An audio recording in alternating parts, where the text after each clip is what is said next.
घरातली वडीलधारी मंडळी आपल्याला नकोशी का होतात? खरं तर हा फार गंभीर प्रश्न आहे. कदाचित आपण तो अनुभवला नसेल. मात्र आपल्या आजूबाजूला अशी अनेक कुटुंब आहेत, अशी अनेक मंडळी आहेत, की ज्यांच्या संदर्भामध्ये आपण हे ऐकत आहोत. आपण कधी वयोवृद्ध व्यक्तींना बोलताना ऐकलं आहे का? सकाळच्या वेळी किंवा संध्याकाळी बागेमध्ये फेरफटका मारणाऱ्या लोकांमध्ये अतिशय संथ पावलं टाकत चालणारे थकलेले हे जीव खरंच शारीरिकदृष्ट्या थकलेले आहेत, की मनानं त्यांना तसं थकवलं आहे, या प्रश्नाचा कधी आपण विचार केला आहे का? आपल्या समोर ज्यावेळेला वृद्ध व्यक्ती हळू-हळू पावलं टाकत असते, त्यावेळेला आपल्या मनात हा भाव आला आहे का? आपलं भविष्य त्याच हळू-हळू पावलांनी आपल्या दिशेनं सरकत येत आहे. आपण मागे जे टाकतो आहोत, ते पुढे चालण्यासाठी टाकतो आहोत आणि आपल्या पुढे आपलं जे भविष्य आहे, ते निश्चितच उतारवयाकडे घेऊन जाणारं आहे.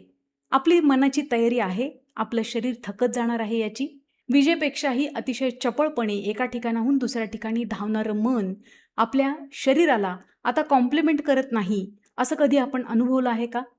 यासारख्या वेगवेगळ्या प्रश्नांचा विचार करण्याचं एक महत्त्वाचं कारण म्हणजे नकोशी वाटणारी वृद्ध माणसं. आपल्याला आपल्या घरामध्ये, आपल्या परिसरात असलेल्या म्हाताऱ्या माणसांचा अतिशय राग येतो, तिटकारा वाटतो. कधी-कधी आपण त्यांना पाहून लांब पळतो. नेमकं होतं काय? या म्हाताऱ्यांविषयी आपल्या मनामध्ये दुस्वास का निर्माण होतो?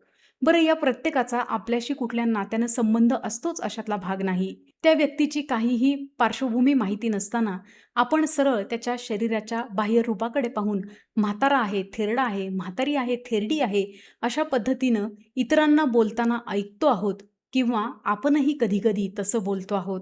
आपल्यापेक्षा वयानं वडील असलेल्या, अनुभवानं वडील असलेल्या व्यक्तींविषयक आपल्या मनामध्ये जे काही निर्माण झालेलं आहे, ते नेमकं आपल्याला कुठं घेऊन चाललेलं आहे? कुटुंब व्यवस्थेच्या मुळावरच हा आघात आहे.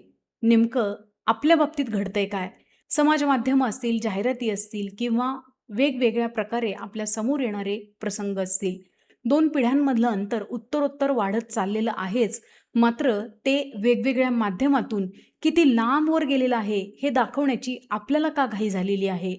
यासारख्या प्रश्नांनी आपण अस्वस्थ असाल आणि यातून बाहेर पडण्याची आपल्याला तीव्र इच्छा निर्माण झाली असेल, तर 90 मिनिटांच्या ऑनलाईन सेशनमध्ये मी मनःपूर्वक आपलं स्वागत करते. आपल्या कुटुंबाचे, आपल्या नातेसंबंधांचे अतिशय जिव्हाळ्याचे प्रश्न या 90 मिनिटांच्या सेशनमध्ये आपण अगदी मनमोकळेपणानं चर्चेला घेणार आहोत. डिस्क्रिप्शनमध्ये दिलेल्या लिंकवर क्लिक करून आपण या सेशनमध्ये सहभागी होण्यासाठी आपली नावनोंदणी आजच करायची आहे. तेव्हा लवकरच भेटूयात या 90 मिनिटांच्या ऑनलाईन सेशनच्या रूममध्ये.